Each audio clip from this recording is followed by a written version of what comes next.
buenas tardes a quienes son fieles a este programa que hemos dado en llamar Status Report todos los días martes y los días jueves, puntualmente a las 13 horas. Y hoy con un invitado de lujo. Él es Ciro Gomes, candidato a la presidencia del Brasil. ¿Y por qué lo hemos invitado? Porque para el Paraguay, el Brasil es trascendental. El Paraguay siempre fue un estado fronterizo entre Portugal y España, para no decir un estado tapón geopolíticamente hablando. Es una especie de tratado de Tordesillas, en una especie de tratado de Tordesillas actualizado. Hoy podemos decir que prácticamente la cultura brasilera llega hasta Asunción, llega al Chaco. Nada malo, nada malo. El Brasil es el principal aliado comercial del Paraguay. El Brasil es copropietario con el Paraguay de la Itaipú Binacional.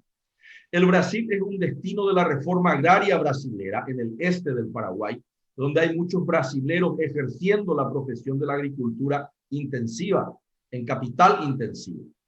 El Brasil también, el Paraguay también alberga al sector informal, y esto sí lo quiero que escuche, y marginal del Brasil. El Paraguay es una especie de shelter de la economía informal brasileña. 5 Días, que es el diario y la televisión que hoy está haciendo esta espectacular entrevista, es parceira, es aliada de Valor Económico, uno de los mejores jornales económicos del Brasil, y de Bloomberg Internacional. Por otro lado, no menos importante, yo viví muchos años en el Brasil, enseño en universidades de Curitiba, y probablemente de aquí a poco debo viajar al Brasil, tendré una nieta brasileña. Con esa presentación, le saludo a Ciro Gomes y voy a cambiar de lengua, voy a hablar en portugués, voy a treinarme en portugués, saludando a Ciro Gomes, que probablemente está no Nordeste, eu estou aqui no coração da Assunção. Alô, Ciro, boa tarde. Boa tarde, Vitor Benítez. Uma forte saudação a você, ao Jornal 5 Dias e a todos os irmãos paraguaios, por quem eu tenho grande afeição, grande estima e grande respeito. Te adianto logo que o Tratado de Ouro Preto, que deu a última forma ao Tratado do Mercosul, foi elaborado e assinado por mim ali em Ouro Preto. Portanto, eu conheço bastante bem a importância dessa parceria com nossos irmãos paraguaios, sem falar nesse conjunto de intimidades que você já resumidamente colocou na sua apresentação. Lo me excuso por não falar seguro em castelhano, pero lo tratarei de falar despacio para que todos compreendam-me. Obrigado, Ciro. Eu vou fazer uma apresentação em espanhol para a turma paraguaia e depois batemos um bom papo em português. El señor Ciro Gomes es actual candidato a la presidencia del Brasil por el PDT, el partido histórico de Leonel Brizola, de la socialdemocracia brasilera.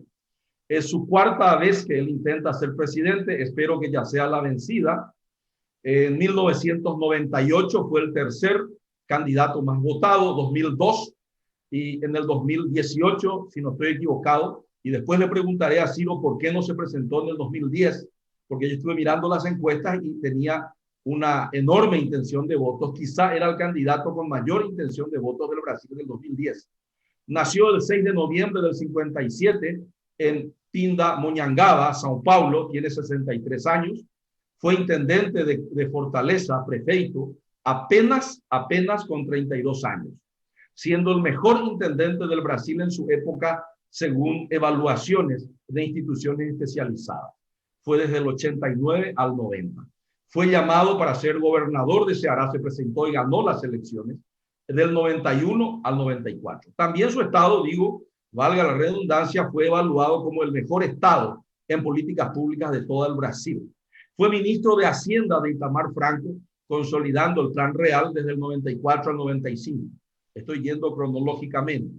Luego pasó del Banco de Reservas, digo yo, en el 2003, cuando fue llamado por Lula para ser su ministro de Integración, hasta el 2006. Y en el 2006 fue electo diputado federal, siendo el diputado nacional más votado del Brasil, y ejerció ese mandato desde el 2007 en adelante. Ciro Gomes estudió Derecho, es abogado, también veo que estudió Economía, hizo posgrado en la Universidad de Harvard, y actuó en el PMDB, en el PSDB en el PPS, en el PSB y ahora está en el PDT. Creo que sin querer salió Ciro Gómez y me avisan desde la... Sin querer cayó la comunicación, ¿es así?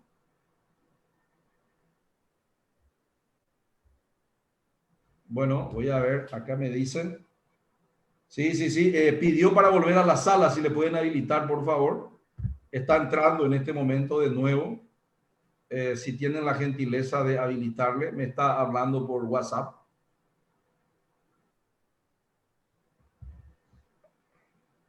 Están esperando, ¿no se lo ve?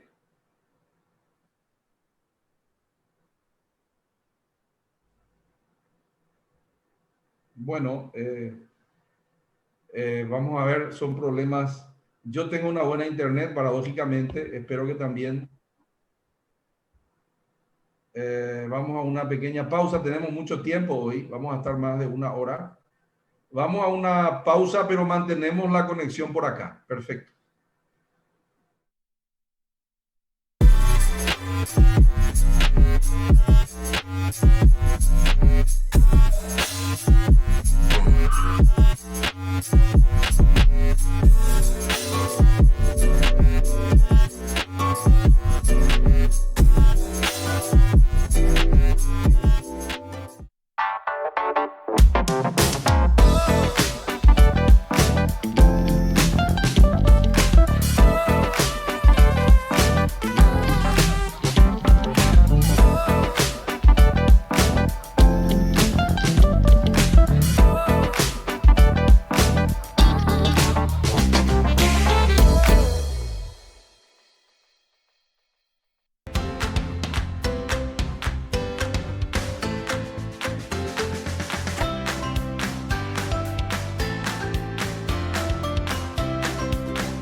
Enamórate de lo legal. Cuando elegís una marca legal, no solo optás por lo mejor, estás apoyando la economía formal, la que genera empleo, aporta el fisco y cumple con la legislación laboral. Estás premiando el esfuerzo del que crea innovando y promoviendo una economía de avanzada, la que nos hace crecer siendo competitivos. Si elegís una marca legal, le estás dando un portazo a la mentira y a la mediocridad. Cada vez que elegís una marca, le das un voto de confianza a la empresa y al trabajo paraguayo. Enamórate definitivamente de un país seguro y confiable.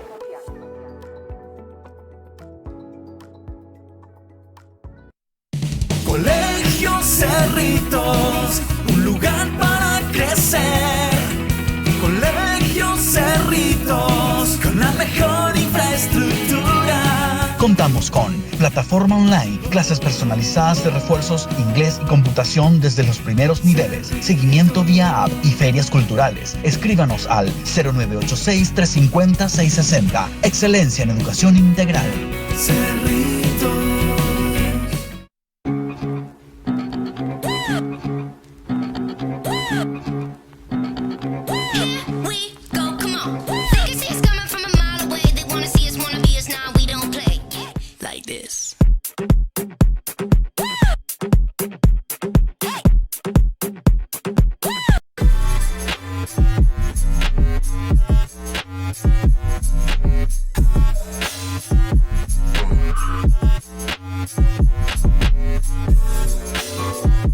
Muchas gracias. Volvemos con Ciro Gómez.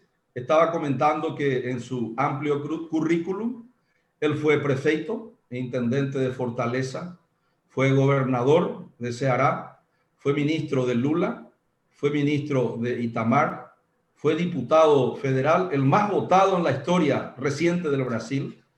Y algo novedoso, y ahí lo dejo hablar, y después ya hablamos en portugués, dice en su perfil de Twitter, dice, viabilizó grandes obras, ayudó a consolidar el plano real, y lo más importante, dice, nunca fue procesado por robo.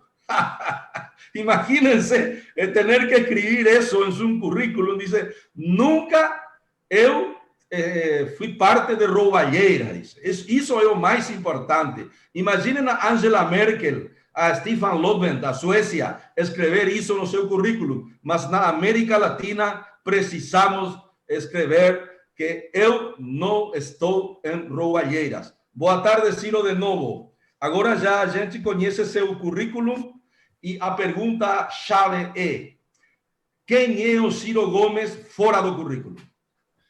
Bom, boa tarde, Vitor Benítez. Boa tarde mais uma vez. A minha saudação a todos os irmãos e irmãs paraguaios.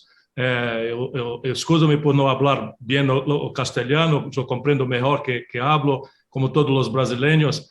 Sim, eu tenho muito prazer porque considero muito importante a parceria estratégica histórica do Brasil com o Paraguai e me apresento ao povo brasileiro como um idealista, como um sonhador com os pés no chão. Isso é o que não está no meu currículo. É um sonhador com os pés no chão, porque eu sou um fazedor. Pela leitura do meu currículo, eu tenho já muita experiência nesse nível no Brasil. Ninguém acumulou a experiência que eu tenho, porque a redemocratização permitiu que eu começasse muito cedo. Ainda com 25 anos de idade, adquiri meu primeiro mandato popular como deputado estadual no estado do Ceará e fui governador, o mais jovem da história do Brasil, com 32, ministro da Fazenda.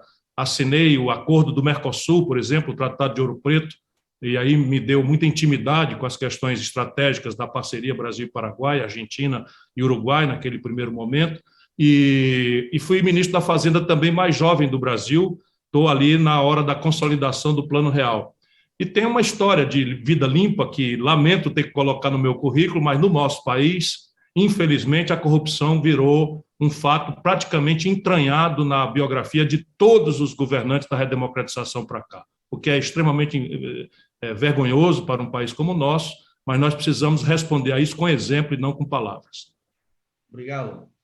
Eu fiz uma pesquisa sobre o senhor, sobre o Ciro, há pouco tempo, para conhecê-lo melhor e fazer esta entrevista. Eu agradeço antecipadamente. E eu vi uma entrevista na Band com o senhor Mitre e outros jornalistas do Brasil, onde você falava que tem um espírito generalizado de mudanças no Brasil. E a minha experiência como professor universitário em Curitiba, aqui em Paraguai, como um observador da vida política, econômica e social brasileira e paraguaia, eu vi que ganham eleições aqueles que encarnam o rosto de uma tendência, de um espírito da época. E eu pergunto, qual é esse espírito de mudança que você acredita que existe, que você encarna, e que é diferente do Lula, Bolsonaro, Eduardo Leite ou João Doria, que são os quatro candidatos hoje à presidência do Brasil? Põe-se no lugar de um brasileiro médio, Vitor, como eu procuro fazer permanentemente. O Brasil tem hoje, tirante o ano de 2021, que é um ajuste estatístico absolutamente falacioso, nós temos entre 2010 e 2020 a pior década em matéria de crescimento econômico dos últimos 120 anos. Isso explode na vida do povo com a maior estatística de desemprego aberto da história. Próximos 15 milhões de brasileiros estão desempregados. Para um paraguaio imaginar esse número de desempregados, eu acredito que é mais simples do que para um brasileiro rico entender essa tragédia de massa.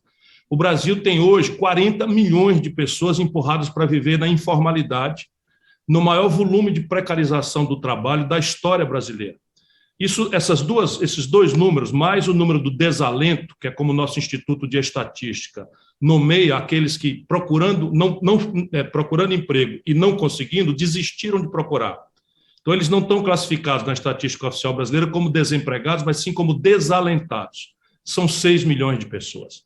Então, nós estamos chegando aí em que a precariedade na alimentação mesma atinge 130 milhões de brasileiros. Em cima disso, nós temos 63 milhões e 700 mil famílias humilhadas nos serviços de proteção ao crédito. Se olharmos para a dimensão empresarial, são 6 milhões de micro, pequenas e médias empresas e algumas grandes que estão no serviço de proteção ao crédito das empresas que no Brasil chama Serasa.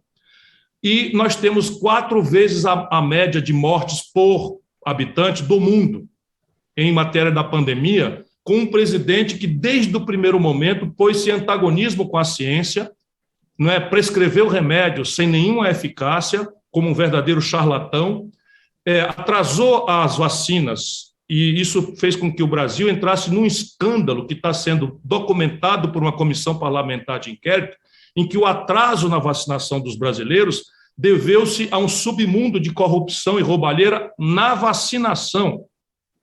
Você pode imaginar um paraguaio, irmão nosso, o que é você assistir 600 mil pessoas mortas numa doença que pode ser prevenida com vacinas, num país que é campeão mundial em aceleração da vacina, porque temos uma rede pública de saúde com capilaridade 100% do território nacional, que nos permite, havendo a vacina, vacinar toda a população de 210 milhões de pessoas em 48 horas.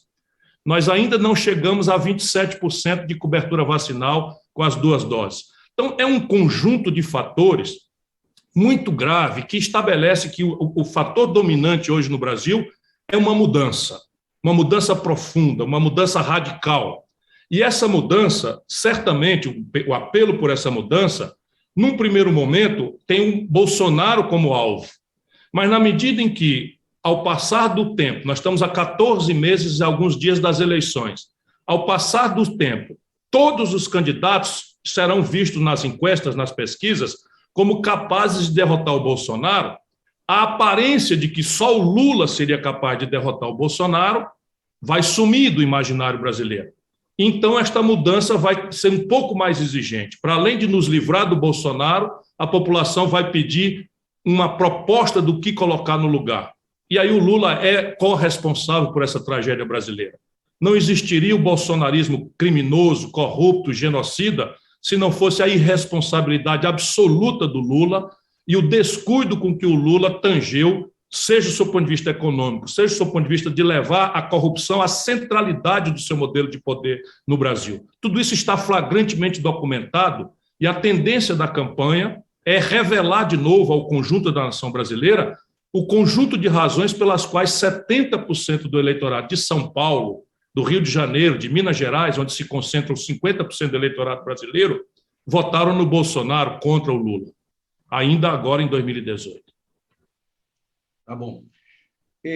Eu vi que o senhor falou para não lembro se foi para o Bial ou para a Gabriela Prioli, que o Lula e o PT são os culpados do maior colapso econômico na vida do Brasil. Primeira apreciação. Em segundo lugar, também você falou que o Brasil cresceu promédio, uma média de 7% anual acumulativo exponencial, 50 anos, de 1930 a 1980. Isso era Brasil. A maior economia do capitalismo mundial que crescia no século passado. Por que você afirma que Lula é o culpado do maior colapso econômico na vida do Brasil? E como retomar essa história de 1930 a 1980? Eu tenho procurado apresentar, num livro que tem sido best-seller há mais de 15 semanas no Brasil, uma explicação especialmente para os jovens que não têm esta memória, para compreender que as especificidades da vida brasileira não explicam por que essa crise está tão grave. Mas deixa eu lhe responder primeiro por aquilo que você mais imediatamente me perguntou.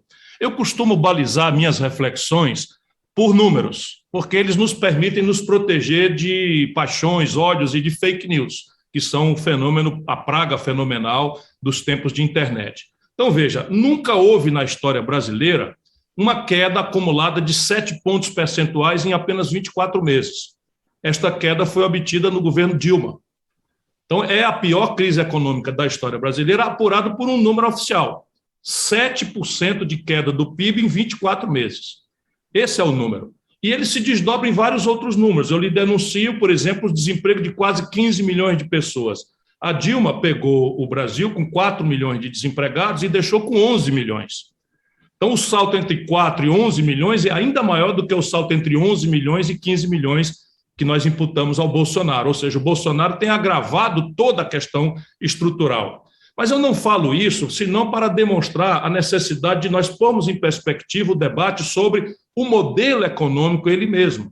Porque, deixa eu lhe explicar, Vitor, a década perdida, vou lhe repetir, entre 2030, entre 1930 e 1980, são meio século, o Brasil cresceu 6,7% ao ano, obedecendo a um modelo que se pode e se deve criticar, porque ele não é mais transplantável, ele dependia de ciclos de capital internacional de longo prazo e barato, que a volatilidade e a eletronização do meio financeiro não nos permite mais alimentar a ilusão, ele dependia de ciclos tecnológicos de muita lentidão na sua ciclagem, isso também não é mais praticável, e ele dependia de uma espécie de barreira protecionista generalizada que era permitido porque o consumidor nacional de cada um dos nossos países não conhecia, como conhece instantaneamente, um modo mais avançado de consumo, e a ele aspira com toda a razão e direito.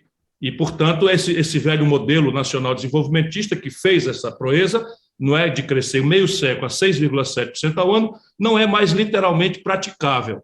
Entretanto, o modelo que tende, ou não modelo, que tende a substituir isso, também, evidentemente, não é mais praticável, porque o Brasil segue com uma demografia ainda em ascensão, nós crescemos algo ao redor de 2 milhões de habitantes por ano, e um país que cresce 2,5% entre 80 e 2010 e passa a crescer zero entre 2010 e 2020, não suporta o PIB per capita ser negativo. A população está empobrecendo. E isso germinou alguns números terríveis, incompreensíveis para qualquer nação do mundo. Entre nós brasileiros, 5 pessoas, apenas os dedos de uma mão, acumulam 50% de todo o PIB nacional.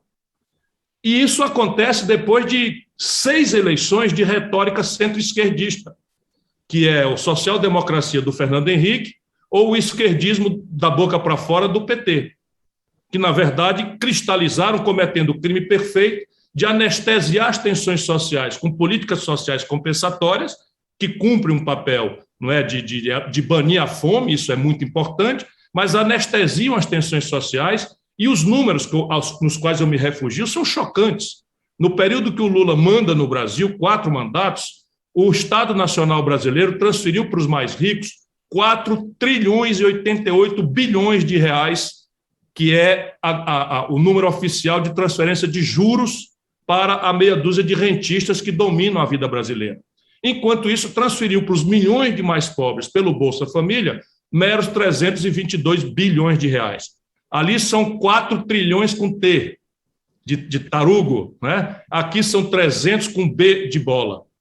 Então, é absolutamente uma denúncia que faço, não é? Sem desmerecer os avanços, o Fernando Henrique, o Lula, cada um deu sua contribuição. Mas o fato é que, neste momento, o Brasil precisa colocar em perspectiva 2 questões. Uma é o modelo político, o modelo de governança política. Quando alguém como eu coloca no seu currículo que nunca respondi por nenhum crime de corrupção, e você me faz passar um constrangimento que eu assumo, não é? Especialmente diante de irmãos de uma outra nação, ainda que uma nação irmã, é assim que a vida brasileira tem sido. O Fernando Henrique governou com o lado corrupto da vida brasileira e nunca mais o PSDB ganhou uma eleição nacional. O Collor governou com o lado corrupto, as pessoas são as mesmas, Victor. Esse Roberto Jefferson, que foi recentemente preso, líder do governo, expoente do bolsonarismo, fez o discurso de defesa do Collor na sessão do impeachment. E o Collor governou com eles e foi cassado. O Lula governou com eles. Olha como é uma coisa constrangedora. O escândalo do Mensalão, cujo eco deve ter chegado ao Paraguai, tamanha a reverberação, começou com Roberto Jefferson, a quem o Lula entregou os Correios para roubar. Era o Roberto Jefferson, aliado orgânico do Lula, e depois viram o maior defensor do Michel Temer e o maior defensor do Bolsonaro. Então, o modelo de governança política brasileira deu centralidade à corrupção não como um acidente da obra humana, E eu sou muito sóbrio para saber que a obra humana é falha e que nós não podemos prometer de forma mentirosa que vamos acabar com a corrupção. O que nós podemos prometer é dar o exemplo e não premiar com a impunidade a corrupção. Mas aqui no Brasil, há 30 anos se deu à corrupção centralidade no modelo de governança política do país, com um discurso cínico, né, de que isso é necessário para a governabilidade. Isto é mentira, absoluta mentira, né, porque, na verdade, isto foi feito assim apenas para a permanência da eternização no poder, seja do Lula, seja do Fernando Henrique, não é? Seja dos satélites que repetem o mesmo plano. E põe em perspectiva e debate o modelo econômico. O Brasil alimenta uma ilusão, desde os idos de 1999, introduzido numa madrugada pelo Fernando Henrique, de que é possível se colocar uma economia política complexa como a brasileira numa espécie de piloto automático imune às oscilações da vontade política da nação. Então, aqui se inventou uma coisa em que todas as políticas estratégicas do país estão mais ou menos sendo cristalizadas com normas de Estado constitucional. Por exemplo, aqui se introduziu uma ideia de que o déficit público vai ser resolvido por uma norma na Constituição que não tem precedente nem na literatura, nem na experiência prática de nenhum país do mundo, que é a imposição por 20 anos de um teto de gastos que excepcionaliza o maior gasto de todos, que é um gasto corrente, sob o ponto de vista contábil, que é o juro para os rentistas. Só para você ver a incongruência. Isso também tem que ser colocado em perspectiva, sem o que não há como retomar o crescimento econômico desejado desesperadamente pela maioria do nosso povo. Ciro, podemos afirmar que o Brasil é um país corrupto, então? O Não. FHC era corrupto, Lula era corrupto e Bolsonaro é corrupto? O Brasil não é um país corrupto. Absolutamente não é um país corrupto. Eu lhe digo, conhecendo com intimidade a vida do povo brasileiro, o nosso povo cultiva a decência. Tanto que um dos elementos da imoralidade é excitar o moralismo, a moral popular.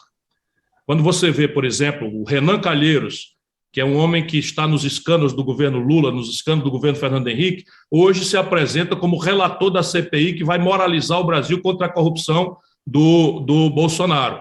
Então você vê claramente por quê? Porque há no sentimento popular uma noção de moralidade muito forte. Portanto, o Brasil é um país honesto, cultiva a decência, embora seja um valor muito relativizado na conveniência e na oportunidade. A classe média, por exemplo, que é chocada com a corrupção política, acaba relativizando quando ela própria suborna um guarda de trânsito, ou quando ela própria fura uma fila, não é, da vacinação. Então, você tem muitas contradições na vida brasileira, sem dúvida, mas corrupto no Brasil é esse momento da política. Desde que eu lhe diga, inclusive, a tradição brasileira na política não é de centralidade da corrupção. O general Geisel, um ditador terrível, que agora sabemos esteve até por detrás de mortes, conivente com mortes, era um homem absolutamente honrado.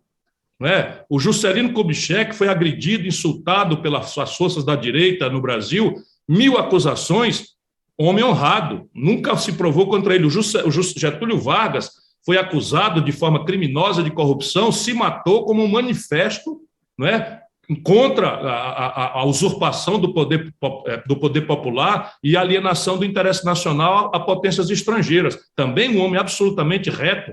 O Itamar Franco, que foi um presidente já da redemocratização, um homem absolutamente honrado. Portanto, é uma obra, não é, mais recente desse pragmatismo que acontece de uma certa irmandade siamesa entre PSDB e PT de São Paulo, para quem a corrupção é um dado relativo que só é culpável nos outros. Se for a sua, não tem problema. Isso é a cara do militante do PT hoje. Que o Bolsonaro é corrupto, sem nenhuma dúvida, mas não é novidade.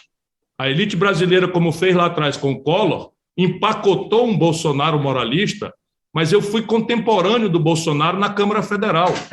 O único orçamento público que o Bolsonaro administrava era a verba do seu gabinete e ele roubava, para usar uma expressão popular, ele desviava, ele praticava o peculato em todas as rubricas da verba do seu gabinete.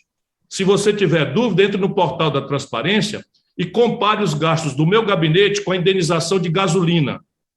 O meu gabinete gastava R$600 de gasolina por mês, o do Bolsonaro chegava a R$12.000 por mês, roubando dinheiro com notas frias.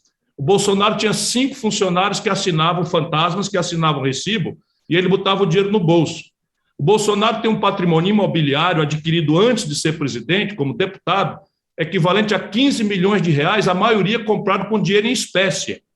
Portanto, que ele era corrupto já estava evidenciado para todo mundo que quisesse ver. Mas assim se comporta a elite brasileira, não é? Quando queria o Alckmin, não conseguiu porque não tem voto, e à luz de não me deixar chegar, porque eu quero mudar o modelo de governança política e o modelo econômico, empacota o Bolsonaro como um homem que vinha para moralizar a corrupção do PT. Perfeito. Meia hora de entrevista, eu quero passar às soluções. Falamos bastante e bem do diagnóstico. O Brasil é um país como o Paraguai, muito sobrediagnosticado, escassamente solucionado. E as soluções seriam quais? Por exemplo, eu vi que você falou que vai causar um grande barulho no cenário político do Brasil. Eu gostaria de escutar agora qual é esse barulho. Por quê? Como? O que vai mudar? Quem vai pagar essa mudança? Quando acontecerá? Essas são as perguntas que o jornalismo de elite no Brasil se recusa a fazer, porque, de fato, é o que importa. E nós precisamos debater isso em público, Vitor, por uma circunstância. O que está errado na institucionalidade dos nossos países, eu falo só do Brasil, não está errado porque tinha um manual de fazer certo, e os políticos em Brasília ou Assunção são tão incompetentes e desonestos que fazem tudo errado de propósito. Se fosse assim, era mais fácil. O problema é que o que está errado na institucionalidade brasileira está errado para atender ao interesse de uma minoria muito ativa, muito bem informada e muito agressivamente militante, que acaba, assim que acaba o processo eleitoral, que se constitui com o conjunto do povo, cerca a institucionalidade representativa pelo lobby, pelo grupo de pressão, pelo suborno e amolda as instituições ao seu gosto e privilégio. Como eu lhe disse, o Brasil faz 10 anos que não cresce e o sistema financeiro brasileiro está colhendo os maiores lucros da história. Como funciona? Se o comércio está quebrando, a indústria está quebrando, a agricultura familiar quebrando, a agricultura de exportação está deixando seus ativos no estrangeiro porque nós permitimos que esses saldos em dólar da exportação do agronegócio ficasse no estrangeiro para não hipervalorizar o real aqui dentro. Portanto, não é deles que também está vindo a lucratividade dos bancos. De onde é que está vindo? Está vindo do setor público brasileiro, que se transformou numa poderosa máquina de transferência de renda de quem produz e trabalha para as 10 mil famílias rentistas que se servam qualquer que seja a circunstância e que não pagam imposto. Só 2 países do mundo, meu caro Vitor, não pagam tributo sobre lucros e dividendos, o Brasil e a pequena Estônia no leste da Europa. E de tanto eu denunciar, o debate abriu na Estônia e abriu também no Brasil. Mas eles aqui não estão propondo o que tem que fazer. Então começa a solução. A primeira solução é antecedente a tudo o mais. Nós precisamos matar de uma vez por toda a ilusão neoliberal. E para mim, neoliberalismo não é um palavrão, como foi satanizado pela esquerda de goela no Brasil, especialmente o PT, que definiu o neoliberalismo como uma coisa tão grosseira que nem o mais agressivo dos neoliberais se reconhece naquele monstrengo. Para quê? Para praticar o neoliberalismo puro, que é fazer isso que fizeram, uma criptoconservadorismo na gestão econômica, com políticas sociais compensatórias que estão previstas lá no manual do Consenso de Washington. Então, a ideia aqui básica é antecedente, é a ideia de que o laissez-faire, o individualismo espontaneísta do mercado, ainda que tenha o seu papel central, não é responsável, nem é capaz, nem será justo chamar dele a tarefa de desenvolver o país. Portanto, nós precisamos introduzir novamente o conceito de projeto nacional de desenvolvimento. Cada palavra dessa quer dizer uma coisa. Primeiro, projeto é um plano que sequencia um diagnóstico pacificado, porque você diz, tem muito diagnóstico, mas não há um diagnóstico pacificado na questão brasileira. Aqui o diagnóstico que se repete a boca miúda, sem nenhuma reflexão, é que o Brasil precisa fazer uma eterna reforma fiscal de maneira a gerar um excedente que seja apropriado inteirinho para o serviço da dívida.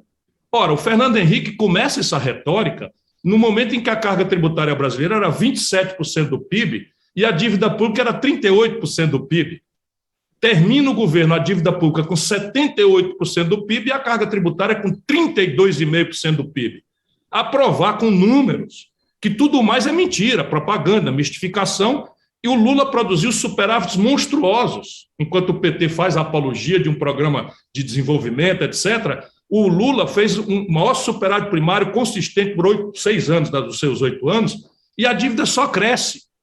A dívida nominal brasileira só cresce. Por quê? Porque a perversão dos juros, lá no Fernando Henrique, assim como no Lula, vem cair agora com Bolsonaro. Olha o constrangimento para a dita esquerda brasileira, em que o Bolsonaro pratica as menores taxas de juros reais desde os últimos 26 anos. A provar que tudo é mentira, tudo é retórica. Então, o diagnóstico no Brasil, para mim, é premissa do plano.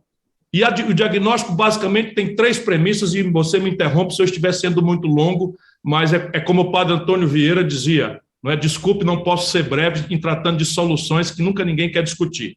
Primeiro, o Brasil tem uma taxa de formação bruta de capital nacional que não passa de 14%. Sem algo ao redor de 22% de taxa de poupança e investimento, esqueça crescimento econômico. E, ao contrário da mistificação neoliberal, o nível de formação de capital de um país não é consequência do acaso, é consequência de arranjos institucionais que a política, ou só ela faz ou deixa de fazer. Volta ao assunto. A segunda premissa do êxito civilizatório, que o Brasil também está muito mal por intoxicação ideológica, é que todas as nações, pouco importa a retórica, na história da humanidade ou na atual geografia contemporânea, o Biden coloca propaganda forte neste conceito que eu sustento há muitos anos, é que a premissa do desenvolvimento é uma coordenação estratégica. Não interessa a retórica, nem a peculiaridade institucional, mas por trás do fato vamos encontrar estados fortes, energizados, em coordenação com uma iniciativa privada forte e com uma universidade convergente com as respostas tecnológicas e científicas que o modelo previsto do desenvolvimento imagina. Aí eu quero tomar um gancho e falar o seguinte, é espetacular, essa parte eu já ouvi falar várias vezes. Você falou para a Gabriela Prioli que o estoque de problemas ancestrais do Brasil tem uma base na escravidão, é uma herência da escravidão. E depois você fala que 70%, 80% da população brasileira afirma que o Estado deve ser o responsável por melhorar a qualidade de vida do povo. Mas Bolsonaro tenta trocar esse debate, jogando a bola para o escanteio. É mais ou menos o que você falou, não é? Ok, sim, claro. A pergunta é isso, não? A pergunta é, então, quais são aqueles problemas ancestrais? Eu vou dar um dado. Você está preocupadíssimo porque o Brasil tem 40% de funcionários, de trabalhadores na informalidade. Eu vou dar um dado, o Paraguai tem 65%. Se você fala de escravidão, que posso falar eu? O Paraguai tem 65% de trabalhadores no limite da escravidão. Também somos vizinhos, não? E o povo quer um Estado que promova a superação da miséria e da desigualdade. Você falou. Essas são suas palavras. A pergunta é, porque se melhora o Brasil, o Paraguai pode ir de carona? Pode ir de carona. Paraguai é 1%, 0,5% do PIB do Brasil. Se o Brasil abre o mercado, 0,5%, o PIB paraguaio duplica. Imagine, senhor Ciro. Por isso estou falando com você. A pergunta é, quem deve ser, então, o motorizador do desenvolvimento dentro do seu projeto? Os empresários, o povo ou o Estado? E como? O que quer dizer Estado energizado e o que quer dizer setor privado energizado? Bom, o terceiro vetor primicial, só para eu passar telegraficamente, é investimento em gente. O Brasil tem metade da escolarização da Argentina, e não é possível falar em produtividade na economia do terceiro milênio, na economia digital, na economia do conhecimento, com um nível precário de educação, sob o ponto de vista numérico, e sob o ponto de vista qualitativo, dá vontade de chorar, porque nós estamos aqui agarrados no enciclopedismo do século XVIII, em que todo mundo sabe um pouquinho, rasamente, e ninguém aprofunda em rigorosamente nada, em que, em tempos de Google, o aluno bem avaliado é aquele que, sob estresse, reproduz passivamente informações que lhe foram passivamente transmitidas para o professor. O responsável por isto é uma coordenação estratégica Estado, empresariado, universidade. E isto tem uma liderança natural do Estado, porque é onde você pode estabelecer um nexo político entre o querer popular e as engrenagens da estrutura da economia política da nação. No caso brasileiro, Vitor, não sei se no Paraguai é tão flagrante como é no Brasil. Primeiro, 60% do PIB brasileiro, quando cresce puxado pelo consumo das famílias. E o consumo das famílias, essa é a primeira providência, vem da renda e do emprego. Emprego e renda vem depois que a atividade econômica se aquece, mas vem do crédito. E o crédito é absolutamente sensível a uma política pública. Como eu lhe dei aqui, 63 milhões e 700 mil brasileiros estão colapsados no seu crédito porque caíram no conto do crediário. Aqui no Brasil se cobra por um cheque especial, crédito pessoal, 300% de juros ao ano. Cartão de crédito no Brasil custa 250%, 300%, 400% de juros ao ano. A razão disso é um punhado de coisas que eles alegam, insegurança jurídica, etc., mas, fundamentalmente, é a consequência de um cartel produzido pelo Lula. Olha aqui de novo. No Brasil, no meu estado, quando eu fui ministro da Fazenda, tinha 5 bancos no Ceará, que é o 8º estado brasileiro. Hoje, o Brasil tem 5 bancos concentrando 85% de todas as transações financeiras. E se oligopolizou, se cartelizou. Portanto, e o Lula sentou em cima desse fenômeno novo, que não foi regulado, que são as fintechs, os bancos digitais, para agravar a competição. Então, o Lula protegeu a formação do oligopólio financeiro, e isso é dado concreto, é objetivo. Qualquer observador neutro, que não seja fanático, vai observar isso. E o Bolsonaro quer agravar, porque desses 5 bancos, o Banco do Brasil e a Caixa Econômica estão no oligopólio, porque existe um imoralíssimo trânsito dos gestores da banca privada para os gestores dos grandes megas bancos públicos brasileiros e vice-versa. Não é? Então, um governo como o meu, esses 2 bancos saem do cartel e vão competir. E competir significa baixar a taxa de juros e baixar a tarifa, sair do oligopólio e regularizar as fintechs, regularizar os bancos digitais, facilitar a vida das cooperativas de crédito para estabelecer uma reestruturação do crédito das famílias e das empresas. O segundo vetor das empresas, eu já falei, e o terceiro vetor é o investimento público. Então, em linha com as melhores práticas internacionais, eu quero sempre dizer isso para não parecer que eu estou inventando uma coisa, porque a elite brasileira é muito cruel. Cada coisa racional que você quer falar, eles já estabelecem fake news e mentiras, como se você quisesse. Então, em linha com as rigorosas melhores práticas internacionais, eu pretendo mudar o sistema tributário do Brasil. Então, tome notas aí. Não é? Lembrando ao Paraguai que está nos ouvindo que o real hoje está com uma taxa de câmbio de 5,30 por 1. Então, eu vou falar em real, cada um imagine que cada R$ 5,30 que eu falar, estou falando de $1. Só para você ver como as melhores práticas internacionais permitirão ao Brasil virar o jogo, desde que a gente conserte essa usurpação do poder constituinte, que foram essas grandes aberrações que se introduziram na vida brasileira pelo Fernando Henrique, pelo Lula e pelo Michel Temer. Primeira providência, renúncias fiscais. Então, veja, o Brasil dispensa de tributos devidos a pretexto de estímulos, aqui e ali, variados, alguns são corretos, outros não são mais, 340 bilhões de reais por ano. Então, eu estou propondo cortar 20% disso. Isso nos aproxima de 70 bilhões de reais. A 5,30, nós estamos falando aí de 10 bilhões de dólares, ou 12 bilhões de dólares, para começar. Então, separa 12 bilhões de dólares se eu cortar 20% de renúncias fiscais, que são imoralíssimas. A maior parte delas obtidas na base do suborno, enfim, dos favores sem explicação. Aqui, uma locadora de veículos, chamada Localiza, não paga imposto. Aqui, por exemplo, um dono de iate, um dono de jatinho, um dono de helicóptero, não paga imposto. E um motoqueiro que carrega um caixote de aplicativo nas costas paga 4% de imposto sobre o valor da motocicleta, como imposto sobre o veículo, propriedade do veículo automotor. Compreende? Então, essas renúncias fiscais, eu tenho aí 70 bilhões de reais rapidamente manipuláveis só com a eliminação de 20% dos subsídios. Dá para ir buscar mais, mas no primeiro dia, 20% serão cortados. Depois, o Brasil tem 4% de tributos sobre as grandes heranças. Nos Estados Unidos, sede do país capitalista mais mencionado pelos liberais do mundo, o tributo começa com a alíquota mínima de 29 pontos. Aqui no Ceará, nós cobramos 8%, porque é o teto que o Senado determina. O Brasil cobra 4%. Qual é a razão da gente não cobrar do imposto quando um pobre num casebre paga algo ao redor de 3, 4 pontos percentuais sobre o valor do seu imóvel, de IPVA, ou de imposto predial. Mas deixa eu lhe dizer, o Brasil é a maior fazenda do agronegócio abaixo do Equador. Talvez nós percamos para a América do Norte, mas nós somos um país gigantesco, não é só do ponto de vista de propriedade rural.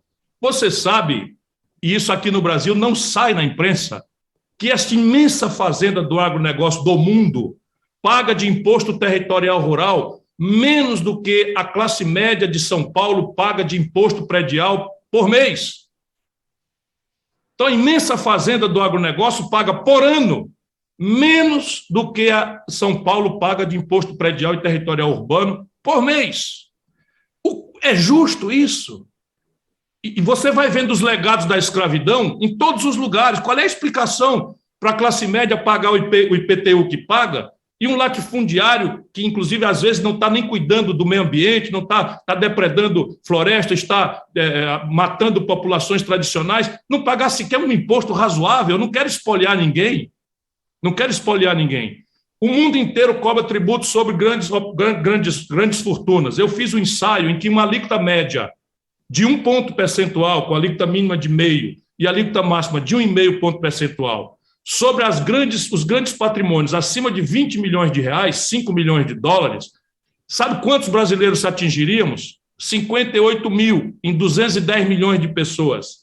Só que aquelas 5 pessoas são donas da metade do PIB. 58 mil brasileiros, nós arrecadaríamos quase 100 bilhões de reais.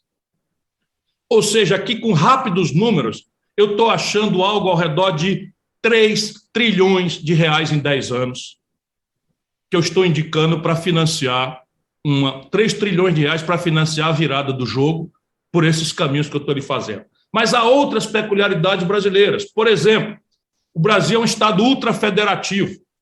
Então, nós temos hoje 23 dos 27 estados brasileiros estão ilíquidos. Nós temos uma lei de responsabilidade fiscal em que, atingido certo valor, os gastos correntes com pessoal, etc., eles estão no limite prudencial e tem uma série de sanções. 23 estados estão assim, ilíquidos. O estado do Ceará, que é o meu estado, é o mais líquido do Brasil, sendo um dos mais pobres, porque lá atrás eu, governador, fui ao mercado e paguei a dívida mobiliária, a dívida em títulos públicos do Ceará, com 15 e 20 anos de antecedência. Liquidei a dívida mobiliária do Ceará e tirei o Ceará dessa ciranda de juros que matou São Paulo, Rio de Janeiro, Minas. O fato é que 600 bilhões de reais hoje é o conjunto de dívidas dos estados e municípios. E eles estão ilíquidos, levando 12, 13, 14, às vezes 15% da sua receita corrente líquida só para serviço da dívida. 600 bilhões, desses 80% são 4 estados. Só para você ver como eu tenho detalhes e me dá segurança de, se o povo me der oportunidade, eu viro esse jogo para valer. E o irmão Paraguai pode esperar que o Brasil vai voltar a crescer e queremos crescer em parceria com os nossos irmãos do Mercosul, porque é essencial para a projeção nossa na relação multilateral com o mundo. Depois nós voltamos a isso que é importante. Então, veja, se eu fizer uma reestruturação dessa dívida, condicionada a que eu estou reestruturando, então 80% são 4 estados, São Paulo, Rio, Minas e Rio Grande do Sul. 19 estados, mais os 4 que são líquidos, podem sair de 15% de receita corrente líquida para pagar a dívida, para pagar 5%, e eu deixo 10% da sua receita condicionada a que esses 10% sejam investidos num programa de investimento coerente, não é que seja capaz, por exemplo, de enfrentar esses objetivos táticos. Eu sei fazer o jogo virar. Ciro, espetacular. É um choque de gestão. Agora eu quero falar sobre o Paraguai. Eu já vou supor que você já é o presidente do Brasil daqui a pouco. E eu sou ministro das Relações Exteriores do Paraguai e vou visitar o senhor aí em Brasília e vamos a falar de 3 coisas. Eu quero falar agora, aqui tenho meu checklist. Número 1, Itaipu. como vamos a negociar Itaipu? O senhor vai permitir que o Paraguai possa vender seu excedente a preços de mercado? Vou fazer as opções. Vamos a manter as tarifas atuais e dar rendas hidroelétricas aos estados. Aí seu amigo Gustavo Fruet está aguardando isso para o Paraná. que o Paraná possa ser compensado, que o Paraguai também, justamente com rendas hidroelétricas derivadas da geração de energia nos dois estados, Paraguai e Paraná, que mais cederam território para a dita hidroelétrica. Vamos a manter as tarifas atuais ou vamos a baixar as tarifas? Essas são as opções. Segunda questão, o senhor continuará permitindo que o Paraguai seja um protetorado da máfia brasileira? O senhor seguirá permitindo, não sei se o senhor conhece o Messer, lavador de dinheiro. Ele é sócio de um ex-presidente do Paraguai que manda cigarros para lá, não? Porque continua mandando cigarros aparentemente para o mercado brasileiro. ¿Será permitido o contrabando de cigarros desde Paraguai? ¿Será permitido que o Paraguai siga sendo um protetorado do setor informal e marginal da economia brasileira? E será permitido que o Itaipu, que o Paraguai possa vender a energia excedente de Itaipu? São várias perguntas. Pode escolher qual será a primeira resposta. Vitor, você, ministro das Relações Exteriores, me espere entre a eleição e a posse, aí mesmo em Assunção. Eu tenho esse plano. Eu quero, entre a eleição e a posse, começar a trabalhar depois de descansar 4 dias da grande peleja, que é uma eleição num país gigantesco como o Brasil, de tantas contradições. Mas, dado que as relações internacionais são elemento-chave desse projeto que eu defendo, e essa reflexão também está nesse livro, para que, se quiser complementar a consciência disso, não é? Eu preciso, imediatamente à minha eleição, visitar a Argentina, o Paraguai, o Uruguai e o Chile, para começar. Não é? Tenho grandes dificuldades com o regime da Venezuela, mas quero também estabelecer, independentemente dos regimes, uma ideia que está na minha cabeça. Nós precisamos nos unir profundamente. Deixa eu lhe explicar, porque isso está respondendo um pouco premiscialmente todas as outras perguntas. Quando nós elaboramos o Tratado de Ouro Preto, o Mercosul, nós estávamos espremidos por uma ameaça norte-americana de nos impor um calendário da ALCA para 2005. E uma área de livre comércio das Américas acabaria com totalmente a autonomia nossa, como o México caiu no NAFTA. Não passa o Rio Grande, é do lado da fronteira, um conjunto de maquiladoras arbitrando ganhos de restrição ambiental, ganhos trabalhistas, ganhos, enfim, tendo o output todo o mercado americano. De maneira que, quando a América tem um resfriado, o México entra em coma. Isso eu não posso admitir para um país como o Brasil, e nós precisamos do Paraguai, por todas as razões históricas, não é? E da Argentina, e do Uruguai, e do Chile, e evoluirmos para uma comunidade latino-americana de nações. Mas deixa eu completar o raciocínio. Quando nós fizemos isso, nós estávamos apressados. Então, o que é que nós fizemos? Nós estabelecemos a tarifa externa comum do Mercosul, negociamos item a item de uma forma muito penosa, muito cuidadosa, enfim. Porém, nós criamos vários memorandos laterais que eram tarefas complementares, que os brasileiros abandonaram por conta da prostração ao neoliberalismo e da simpatia clandestina em muitos momentos, mas absolutamente despudorada em outros, do Fernando Henrique, do Lula e do Bolsonaro com os norte-americanos, com quem eu quero uma boa amizade, mas guiada essa boa amizade a partir dos nossos interesses nacionais e regionais. Um desses memorandos afirmava categoricamente que nós íamos fazer uma coordenação estratégica entre todos os nossos regimes macroeconômicos. Política de salário, política vamos dizer, de propriedade intelectual, política de controle fitossanitário das nossas respectivas produções, em direção à idealização de uma moeda única. Se isto nós tivermos capacidade de evoluir, tipo uma região como o euro, todos esses problemas somem, porque nós estaremos agora sem a necessidade de arbitrar que o Brasil compra arroz do Paraguai, produzido por brasil-guaios, em dólar. Percebe? Ou que a tarifa de energias fique obedecendo a ciclos que não seja custo com a modicidade necessária para bem atender o nosso povo e a economicidade da manutenção da portentosa usina de Itaipu, não sei se o amigo sabe, de cujo conselho de administração fui membro. Fui membro titular do conselho de administração de Itaipu. Não vou fugir da sua pergunta, entretanto. Entre a eleição e a posse, eu desço no Paraguai, e devo dizer aos paraguaios que a negociação está aberta e que o princípio com o qual o Brasil será guiado nas relações com os irmãos do Mercosul, com os irmãos da América do Sul, será o da justiça. Claro que justiça é uma palavra muito fluida, mas eu avanço. Qual é o custo de produção de Itaipu? Qual é a remuneração do imobilizado que àquela altura do Tratado de 2030 estará vencida, estará amortizado o investimento? Como o governo quer apropriar isso? Modificando a tarifa para o usuário, estabelecendo como receita patrimonial, isso tudo dirá a diferença.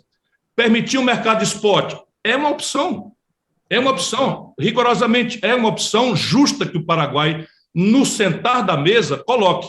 Mas eu posso colocar outra que atenda ao objetivo do Paraguai, que é, vamos fazer um leilão. Você busca o mercado spot, é justo, eu sento na mesa, e o Brasil quer participar em igualdade de condições com qualquer comprador, e o Paraguai terá a melhor tarifa, e o Brasil terá a segurança do abastecimento, porque nós estamos também, por destruição do nosso modelo nacional, nós estamos entrando em racionamento de energia elétrica. Portanto, será absolutamente mentiroso que qualquer presidente do Brasil. Agora, eu tenho que pagar ao Paraguai a justa tarifa. Isso. Então, vamos fazer isso. Eu não estou fazendo uma contraparte. Que o Paraguai quer o quê disso? Maior receita patrimonial, o Brasil pode indenizar. O Paraguai quer fazer a tarifa ser mais barata para o seu povo, para o seu usuário, o Brasil pode comprar. E o Paraguai quer diversificar com medo do Brasil, então faz um leilão no mercado spot, mas me dá um acordo de longo prazo para que eu possa inserir no meu planejamento estratégico. Isso. Inclusive com flutuação. Claro. Estou gostando já de... Contrabando. Não, eu só tenho uma palavra e eu compreendo estrategicamente como isso é importante. Sim. Contrabando. Vamos lá. Eu fui ministro da Fazenda do Brasil. Eu desci ali na fronteira. Eu observei todas essas coisas. E você tem toda a razão. Agora, o problema da perfuração na nossa fronteira é que é uma ilusão mortal você imaginar que uma fronteira como a nossa, como ao longo do século XIX, século XX, ou um legado mal enterrado do trauma com Solano Lopes, pode ser ainda a dominar o imaginário. Nossas fronteiras não são um muro. Nossas fronteiras são pontes de contiguidade. Em alguns lugares, a cidade é ela mesma. Percebe? Então, nós temos que avançar para essa compreensão. Se não avançarmos para uma moeda comum, eu acredito firmemente que será muito difícil, até porque a pergunta que se faz é: o governo paraguaio quer mesmo o enfrentamento do contrabando? Boa pergunta. É uma pergunta. Eu quero, porque a indústria tabagista é brasileira.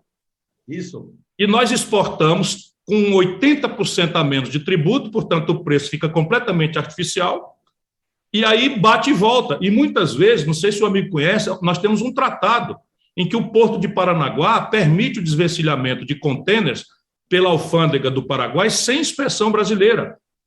Nenhum problema para nós.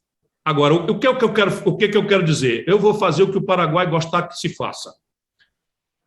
Percebe? Porque o objetivo estratégico é querer que o Paraguai se sinta confortável e seguro com relação ao seu grande irmão aí ao norte.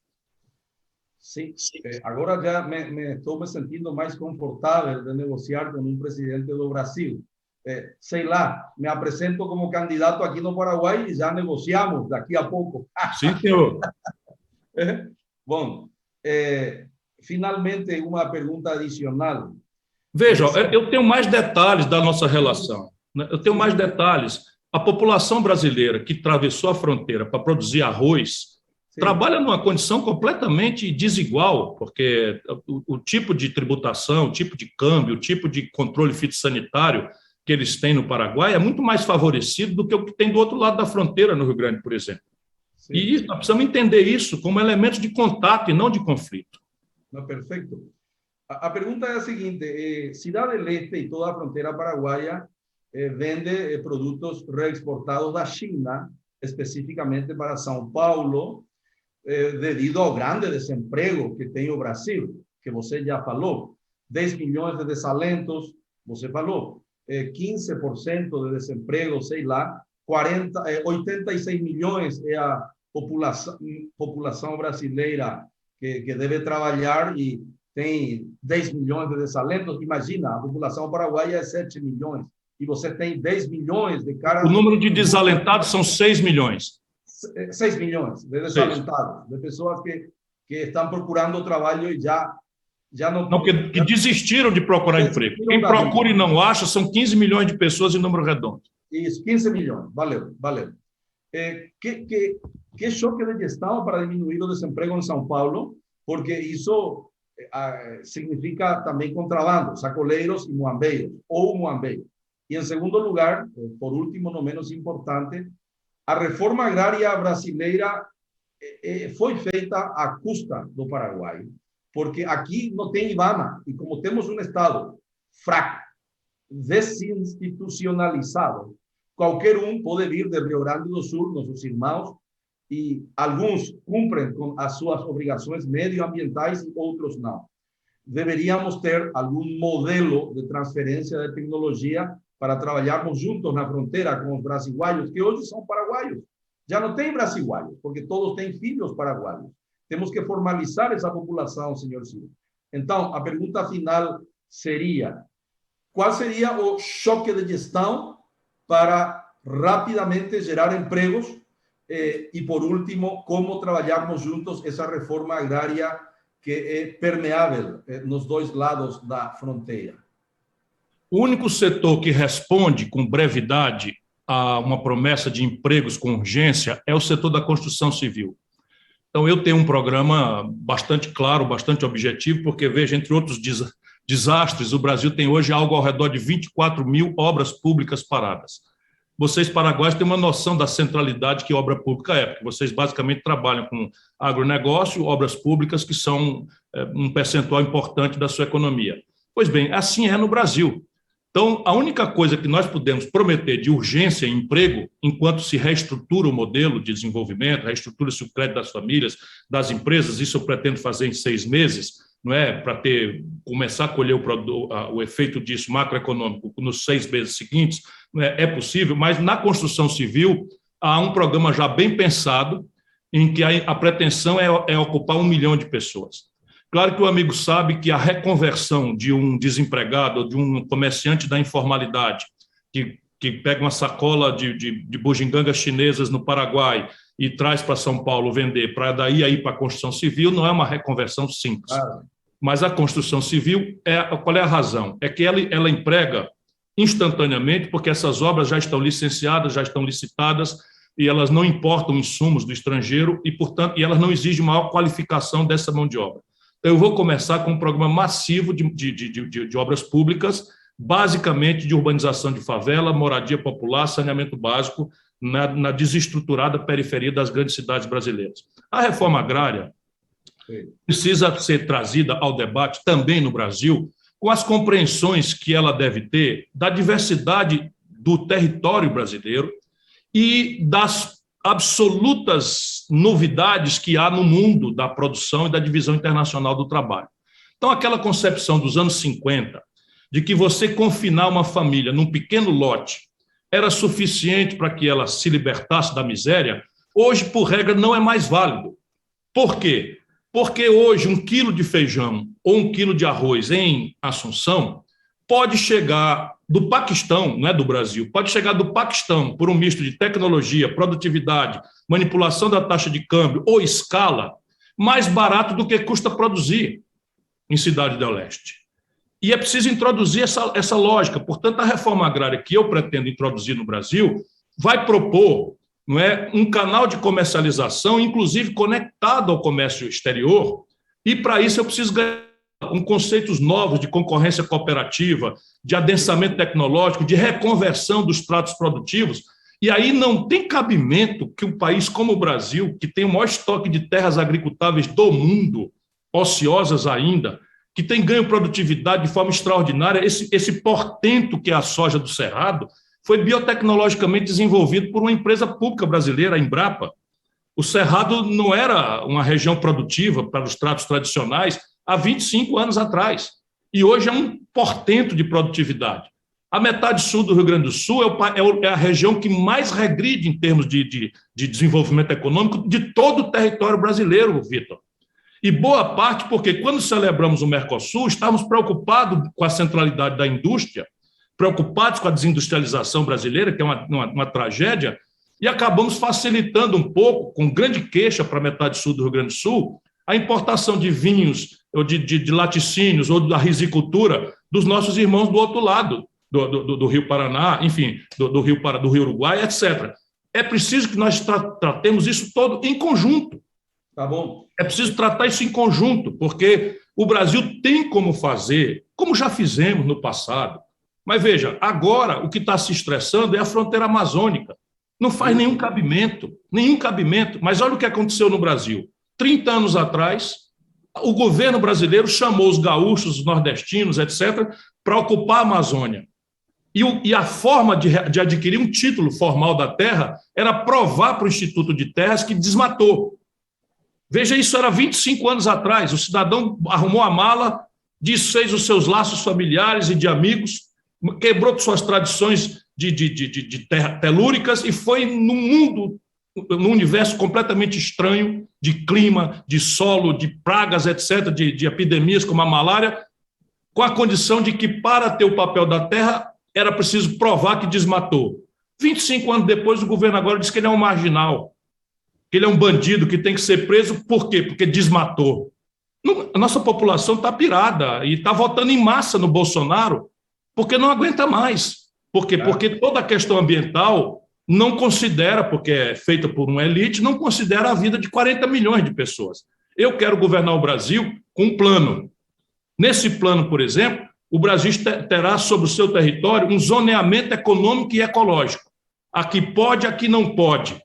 E aqui pode, o governo vai promover a reconversão produtiva, para provar para essa imensa geração, e isso vai descomprimir a pressão sobre os nossos vizinhos, de que é melhor produzir um reflorestamento das terras degradadas do Pará do que ir estressar o Paraguai, ou Uruguai, ou Argentina, sendo às vezes mal compreendido.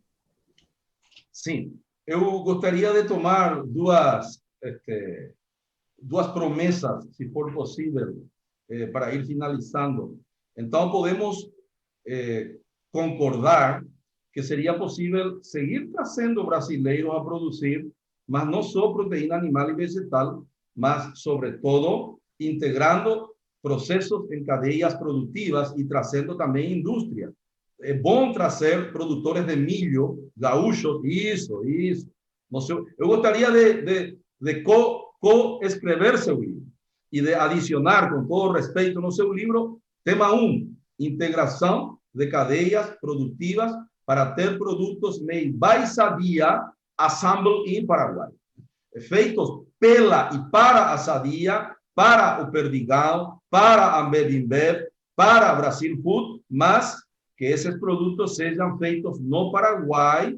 No final das contas, somos um mercado comum, que o senhor já falou. E, por último, podemos também concordar de fazer uma aliança, uma parceria para combater contrabando, lavagem de dinheiro e formalizar as nossas duas economias. Sobretudo, marihuana, drogas, armas, para combater o PCC e evitando que os cigarros continuem cruzando o lago de Itaipu. Poderia ser, senhor Silvio? Sem nenhuma dúvida. E são nos...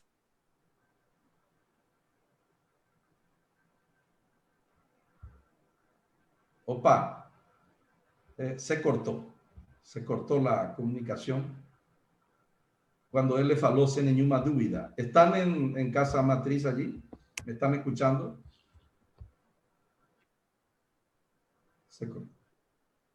Bueno, vamos a cerrar. Voy a cerrar yo, pero vamos a dejar grabado que cuando le pregunté si podríamos formalizar los dos lados de la frontera, él dijo sin ninguna duda. Entonces, sin ninguna duda, dijo. Cuando le dije, vamos a integrar cadenas productivas, ¿y qué te parece si evitamos el contrabando, el lavado de dinero, etcétera? Él dijo, sin ninguna duda. Entonces, con esta parte final, perdimos la comunicación. Nos despedimos en Status Report. Muchísimas gracias y muy buenas tardes.